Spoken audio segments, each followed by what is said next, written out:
Welcome to अरवियान। This is your biology educator doctor Shivani Bhargav. बच्चों, NTA ने 2026 के इंफॉर्मेशन बुलेटिन के अंदर ड्रेस कोड के रिगार्डिंग कुछ गाइडलाइंस आप लोगों को दी है। इसमें गर्ल्स को क्या पहनना है, बॉयज़ को क्या पहनना है, क्या क्या चीज़ें हमें अवॉइड करनी है, तो ये सारी चीज़ों के बारे में हम बात करेंगे। और ये बहुत ज़्यादा ज़रूरी इसीलिए है क्योंकि एग्ज़ाम वाले दिन पर एग्जामिनेशन सेंटर में आप एग्जामिनेशन हॉल के अंदर आप तभी एंटर कर सकते हैं जब आप एनटीए की इन गाइडलाइंस को फॉलो कर रहे होंगे। तो क्या है, आओ इस पर एक नज़र डालते हैं। तो बच्चा, ये कुछ इन्फॉर्मेशन बुलेटिन के अंदर कुछ चीज़ें हैं, लेकिन इस वीडियो के अंदर आप क्या वेयर कर सकते हो, गर्ल्स क्या वेयर नहीं कर सकते, बॉयज़ क्या वेयर कर सकते हैं, क्या नहीं कर सकते, किन चीज़ों का हमें ध्यान देना है, इन सब के बारे में डिटेल डिस्कशन हम करेंगे। बच्चा, इन्फॉर्मेशन बुलेटिन के अंदर ये दिया हुआ है कि सबसे पहली चीज़ तो आपको heavy clothes, multi layered clothes, heavy printed clothes बिल्कुल भी वेयर नहीं करने हैं। दूसरी चीज़, स्लीव्स की अगर हम बात करें तो आप, जैसे मैंने अभी जो टी शर्ट पहनी हुई है हाफ स्लीव्स, या आप स्लीवलेस पहन सकते हैं, फुल स्लीव्स नहीं पहनने हैं आपको, ठीक है। दूसरा, अगर आप कोई कल्चरल या कस्टमरी ड्रेस, जैसे कि कोई, अगर मेरा बच्चा मुस्लिम कम्युनिटी से बिलोंग करता है, कोई गर्ल वो बुर्खा कैरी करना चाहती है या हिजाब पहनना चाहती है, कोई सिख कम्युनिटी को बिलोंग करता है जो टर्बन पहनना चाहता है, तो ये अलाउड है। लेकिन इस केस में आपको अपने एग्जामिनेशन सेंटर पर रिपोर्टिंग टाइम के भी, जो आपको रिपोर्टिंग टाइम दिया गया है उससे भी 1 घंटे पहले पहुंचना होगा, जिससे कि आपका प्रॉपर जो है वो चेक कर सकें, आपके पास सफिशिएंट टाइम हो, लास्ट टाइम पर कोई हड़बड़ी ना हो। स्पेशली लास्ट ईयर भी कुछ चीज़ें ऐसी नोटिस की गई थी, स्पेशली गर्ल्स कैंडिडेट के केस में, कि अगर वो चेकिंग कर रहे हैं बच्चा, तो गर्ल्स कैंडिडेट की चेकिंग एक प्रॉपर क्लोज रूम के अंदर सिर्फ और सिर्फ, यहाँ पर बकायदा मेंशन किया गया है, the frisking of the female candidate will be done by a closed enclosure by the female staff only. ये चेकिंग सिर्फ और सिर्फ फीमेल स्टाफ एक क्लोज्ड एनक्लोजर के अंदर ही करेंगे, ठीक है। दूसरी चीज़ बच्चा इसमें दे रखी है कि आप स्लिपर्स, सैंडल्स वगैरह, हील्स वगैरह जो है, आपको ये हील्स, शूज़ ये अवॉइड करना है। सबसे बढ़िया तो आप जो अपनी जैसे बाथरूम स्लीपर्स होती हैं, इस तरीके की चीज़ें जो है ये कैरी कर सकते हैं एग्जामिनेशन सेंटर पर, कि आप ही वो कैंडिडेट हैं जिसे नीट का एग्ज़ाम देना है। इसके लिए बहुत सारे आपके they may also undergo various other identity verification check, जैसे कि बायोमेट्रिक, फेस ऑथेंटिकेशन, वीडियोग्राफी वहाँ पर बकायदा होगा, जिससे कि वो इस चीज़ को इंश्योर कर सकें कि जो बच्चा नीट का एग्ज़ाम, मतलब बोलते हैं ना मुन्ना भाई एमबीबीएस टाइप कोई चीज़ नहीं है, कोई दूसरा व्यक्ति आपका पेपर नहीं दे रहा है। तो ये सारी चीज़ें होंगी। क्या क्या होगा, चलिए आइए हम इसके बारे में बात करते हैं। सबसे पहले हम नीट 2026 की ड्रेस कोड के बारे में बात करें तो क्या क्या अलाउड है। बच्चा, अगर आपको विजन का कोई प्रॉब्लम है, आप स्पेक्ट्स लगाते हैं, आपके नंबर का चश्मा है, तो बिल्कुल आप उसे अपने साथ कैरी कर सकते हैं। अगर आपने, मान लीजिए पहले ही आपने टीथ अलाइनमेंट के लिए ब्रेसेस लगवा रखे हैं, ठीक है, दांत में तार बंधे हुए हैं, तो बिल्कुल आप, ये अलाउड है। अगर किसी बच्चे को हियरिंग डिसेबिलिटी है, कोई प्रॉब्लम है जिस वजह से वो हियरिंग एड का इस्तेमाल करता है, ये बिल्कुल अलाउड है। अगर मान लीजिए आपका किसी वजह से कोई प्लास्टर वगैरह बंधा हुआ है, कभी कोई फ्रैक्चर या कुछ ऐसा हो गया, प्लास्टर वगैरह बंधा हुआ है, तो बिल्कुल ये अलाउड है। बैंडेज वगैरह, आपको कोई चोट लगी हुई है, बैंडेज आपके साथ है, तो बिल्कुल अलाउड है। कोई बहुत कंपलसरी मेडिसिन है, जैसे कि स्पेशली गर्ल्स के अंदर, अगर कोई गर्ल्स पीरियड्स के दौरान है, तो किसी गर्ल्स के अंदर बहुत ज़्यादा अब्डोमिनल क्रैम्प, बहुत ज़्यादा पेन होता है, या फिर और भी किसी रीज़न से कोई इम्पॉर्टेंट मेडिसिन जो आपको अपने साथ कैरी करनी है, ये अलाउड है। लेकिन इन सब केसेस में भी मैं आपको ये एडवाइस करूँगी कि आप अगर ऐसा कोई मेडिसिन, तो आप डॉक्टर का प्रिस्क्रिप्शन, अगर आप स्पेक्ट्स कैरी करते हैं, आपके नंबर का चश्मा है, तो अच्छी बात ये होगी आप डॉक्टर का लिखा हुआ वो प्रिस्क्राइब आपको, कि आपको हियरिंग इशू है, या आपको विजन के अंदर आपको इस नंबर का चश्मा लगता है, आपको फ्रैक्चर हुआ है इस वजह से प्लास्टर है, चोट के लिए ये आप लेके जाएंगे, तो ये आपके लिए ज़्यादा आपके लिए कंफर्टेबल होगा, आपकी कोई दिक्कत आपको नहीं होगी, तो आप इन सब चीज़ों को कैरी कर सकते हैं। अब टैटू की बात करें, अब किसी बच्चे ने अगर पहले से परमानेंट टैटू बनवाया हुआ है, तो ऑब्वियस ही बात है उसको रिमूव करवाने के मल्टी स्टेप प्रोसीजर है, जो आप अभी इस वक्त नहीं करवा पाएंगे। तो अगर आपके पास परमानेंट टैटू आपका बना हुआ है, तो कोई दिक्कत नहीं है, लेकिन आप ज़्यादा अच्छा ये होगा कि आप चेकिंग के दौरान आप पहले ही बोल देंगे कि सर ये मेरा परमानेंट टैटू है और आप देख सकते हैं इसे चीटिंग पर्पज़ से, इसमें कुछ लिखा हुआ नहीं है जिससे मैं चीट कर सकूँ, ये चीटिंग पर्पज़ से नहीं है, आप पहले से बता देंगे तो ज़्यादा बेटर होगा। And as I told you कि अगर कोई बच्चा कस्टमरी ड्रेस के अंदर जाता है, यानी कि अगर कोई किसी पर्टिकुलर कम्युनिटी को बिलोंग करता है, जैसे कि अगर कोई गर्ल है जो मुस्लिम कम्युनिटी को बिलोंग करती है, वो अपने हिजाब के अंदर या बुर्खा पहनकर जाना चाहती है, कोई मेरा बच्चा है जो सिख कम्युनिटी को बिलोंग करता है, वो टर्बन वेयर करके एग्जामिनेशन सेंटर पर जाना चाहता है, अगर ऐसा है तो ये अलाउड है। लेकिन बच्चा आपको इस कंडीशन के अंदर अपने रिपोर्टिंग टाइम के, जो आपको रिपोर्टिंग टाइम है, ऐसा नहीं कि आप फिर रिपोर्टिंग टाइम पे ही जा रहे हैं, रिपोर्टिंग टाइम के भी 1 घंटे पहले पहुंचना है, बिफोर 1 आवर। रिपोर्टिंग टाइम के 1 घंटे पहले पहुंचेंगे, जिससे कि लास्ट मोमेंट में कोई हड़बड़ाहट नहीं होगी, वो आराम से आपकी चेकिंग करें, यू हैव सफिशिएंट टाइम। तो ये इस कंडीशन में ये सारी चीज़ें अलाउड है। अब बात करते हैं क्या चीज़ें अलाउड नहीं है। तो हैवी क्लोथ्स, हैवी क्लोथ्स का मतलब क्या है, जैसे मान लो मैंने टी शर्ट पहन ली, मैंने उसके ऊपर एक शर्ट भी डाल लिया, या फिर मैंने टी शर्ट के ऊपर कोई वेस्ट कोट, मतलब मल्टी लेयरिंग वाले कोई भी हैवी क्लोथ्स आपके अलाउड नहीं है। नज़र का चश्मा है वो ठीक है, लेकिन आप सनग्लासेस कैरी कर रहे हैं ये बिल्कुल भी अलाउड नहीं है। ऑर्नामेंट्स अलाउड नहीं है। कई बार ऐसा होता है, बहुत सारी गर्ल्स होती है जो गोल्ड के इयरिंग्स कैरी की होती हैं, और हमारे पास एग्जामिनेशन सेंटर पे लास्ट में अब आपको वो ऑर्नामेंट्स अंदर लेके नहीं जाने देते। गोल्ड वैसे भी इतना महंगा हो रखा है, आपके पास कोई आपका अटेंडेंट में नहीं, तो बहुत हड़बड़ाहट हो जाती है अब इसे कहाँ रखें। तो पहले से ही girls candidate specially earrings, nose pin, आप बालों में जो टिक टिक पिन लगाती हैं, ब्रेसलेट, फिंगर रिंग्स, किसी भी तरीके का कोई भी ऑर्नामेंट अलाउड नहीं है, चेन, नेकलेस कुछ भी अलाउड नहीं है। जैसा कि मैंने कहा टिक टिक पिन भी अलाउड नहीं है।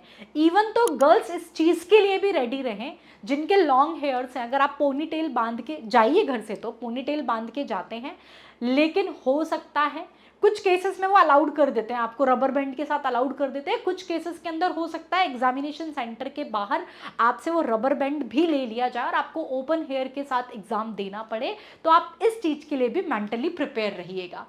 कोई भी हैवी प्रिंटेड क्लोथ्स, मतलब आप कोशिश कीजिएगा कि प्लेन टी शर्ट या फिर सिर्फ ब्रांड का लोगो हो, स्ट्रिप्स वाला ठीक है, जिसमें बहुत सारे अल्फ़ाबेट्स लिखे हो, न्यूमेरिकल्स लिखे हो, बहुत ज़्यादा हैवी प्रिंट्स हैं, आप ऐसे क्लोथ्स अवॉइड कीजिएगा।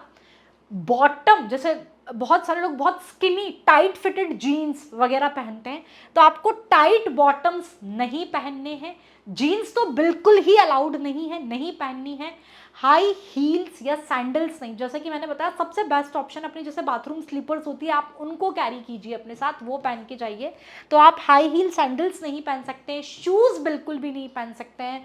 मेरी जितनी भी लड़कियां जो हैं, अगर आपने नेल पेंट अप्लाई किया है तो एग्जामिनेशन सेंटर के पहले आप उसे रिमूव करके जाइएगा। हो सकता है थोड़े टाइम पहले आपके फैमिली में कोई फंक्शन हो, अगर आपने हिना हाथ में अप्लाई किया हुआ है यानी कि मेहंदी लगाई हुई है, तो आपको नहीं लगानी है, इसीलिए वीडियो पहले ही बना दिया है। मेहंदी वगैरह अप्लाई करके ये बिल्कुल भी अलाउड नहीं है।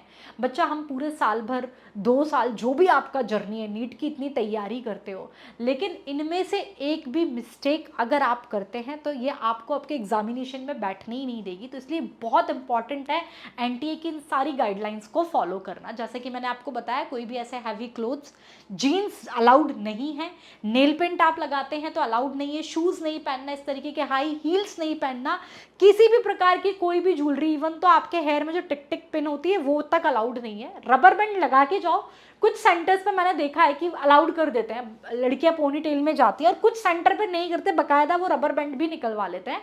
तो आप मेंटली इसके लिए प्रिपेयर होके जाइएगा। किसी भी प्रकार का कोई ऑर्नामेंट, सनग्लासेस, हाथ में मेहंदी बिल्कुल भी अप्लाई नहीं करनी है, ठीक है। तो ये सारी चीज़ें बिल्कुल भी अलाउड नहीं है। लेकिन एज आई टोल्ड यू, अगर आपको नज़र का चश्मा है, कोई हियरिंग एड आप यूज़ करते हैं, आपको कुछ हाथ में लग गया, आपने क्रैप बैंडेज लगा रखा है, या प्लास्टर है, या बैंडेड लगी हुई है, कोई मेडिसिन आप अपने साथ कैरी करना चाहते हैं, तो ये सब चीज़ें अलाउड है। But for a safe side, अगर आप इसे प्रिस्क्रिप्शन वगैरह भी साथ लेकर जाएँ कि देखो मेरे को नज़र का चश्मा है, मुझे हियरिंग डिसेबिलिटी है, आप डॉक्टर का बाकायदा वो लेकर जाएँ। आपको अगर प्लास्टर बंधा हुआ है आप लेकर जाएँ तो ज़्यादा बेटर। और परमानेंट टैटू अगर आपका ऑलरेडी बना हुआ है, आप चेकिंग के पहले ही बता देना कि सर ये मेरा परमानेंट टैटू है और इसमें आप देख सकते हैं, आप अच्छे से चेक कर लीजिए, कोई दिक्कत नहीं है। मैंने चीटिंग पर्पस से ये नहीं किया है, इसमें इस तरीके की कोई भी चीज़ नहीं है जिससे मैं चीट कर सकूं। ठीक है, अब फीमेल कैंडिडेट्स को क्या पहनना है, ठीक है, dress code for the female candidate. अगर मैं अपर वेयर की बात करूं तो आप कुर्ती या टॉप पहन सकते हैं, लेकिन अगेन कुर्ती ऐसा नहीं है बहुत ज़्यादा प्रिंटिंग या अल्फ़ाबेट्स या न्यूमेरिकल्स लिखे हो, बहुत ज़्यादा हैवी प्रिंटिंग हो, नहीं, वो राउंड नेक हो सकती है, वी नेक हो सकती है, कॉलर वाली कोई चीज़ आपने नहीं पहननी है। टी शर्ट पहन सकते हैं विच शुड बी कॉलरलेस, कॉलरलेस वाला नहीं, यू नेक हो सकता है बच्चों, जैसे ये मेरा ये कॉलर वाला टी शर्ट है, ऐसा टी शर्ट नहीं वेयर कर सकते। यू नेक हो सकता है, वी नेक हो सकता है, स्लीव्स फुल स्लीव्स नहीं वेयर करना, आप इस तरीके से हाफ स्लीव्स या स्लीवलेस टी शर्ट्स पहन सकते हैं। बॉटम वेयर की मैं बात करूं, सबसे पहली चीज, अधिकतर लड़कियां बहुत टाइट जीन्स या बहुत टाइट कैपरीज पहनती है, जीन्स तो किसी भी तरीके से अलाउड ही नहीं है, आपको लूज और पॉकेटलेस होना चाहिए वो, ठीक है, जीन्स तो अलाउड ही नहीं है, टाइट वेयर्स बिल्कुल भी अलाउड नहीं है। इससे अच्छा सबसे बढ़िया चीज़ है आप ट्राउजर्स पहन के जाइए, लूज ट्राउजर्स होते हैं ना। और बच्चों कुछ सेंटर्स पर मेटल डिटेक्टर भी होते हैं, तो कोशिश ये कीजिए कि जिसमें बटन में मेटल लगा हुआ है वो भी मत पहनो आप, ठीक है। तो आप इस तरीके के इनर वेयर में देखा लिखा है should not have any metals. अब जैसे स्पेशली हम इनर वेयर्स के अंदर, जैसे ब्रा के अंदर बच्चों हुक होता है, तो हुक कई बार जैसे जिन सेंटर्स पर मेटल डिटेक्टर है तो वो बीप करता है। अब बीप करने के बाद क्या होता है, इतनी सारी चेकिंग प्रोसीजर, वो फिर हौच पौच हो जाता है वहाँ पर, वो आपको फिर अलग निकालेंगे, अलग लाइन में खड़ा करेंगे, तो वो एक अलग मेंटल केओस उस समय क्रिएट होता है। तो इसलिए आप क्या प्रेफर कीजिए कि आप उस दौरान गर्ल्स स्पेशली इनर वेयर में आप स्पोर्ट्स वेयर पहन सकते हैं कि उसके अंदर हुक नहीं होते, तो आप स्पोर्ट्स वेयर पहनना प्रेफर कीजिए, तो जिससे कि आपको ये सारी प्रॉब्लम नहीं होगी। आप बॉटम वेयर भी ऐसा पहनिएगा कि जिसके अंदर कोई मेटल की चीज़ ना हो, तो ये आपको ध्यान रखना है। फुटवेयर के अंदर as I told you, shoes allowed नहीं है, हील्स अलाउड नहीं है, बेलीज अलाउड नहीं है, आप सिर्फ फ्लैट्स पहन सकते हैं। सबसे बेस्ट ऑप्शन है बाथरूम स्लीपर्स जिस तरह की होती हैं, आप उस तरह की स्लीपर्स पहन के जा सकते हैं। जैसे कि देखो, ये मैंने एकदम plain round neck T shirt है हाफ स्लीव्स की, आप ये पहन लो। बॉटम वेयर में ऐसा जैसे अपन घर में पजामा टाइप्स नहीं पहनते, ट्राउजर टाइप, ये पहन सकते हो, इलास्टिक वाला होता है, इसमें कोई मेटल कोई बटन वगैरह भी नहीं है, और इस तरीके की स्लीपर्स जो है आप नॉर्मली पहन सकते हैं।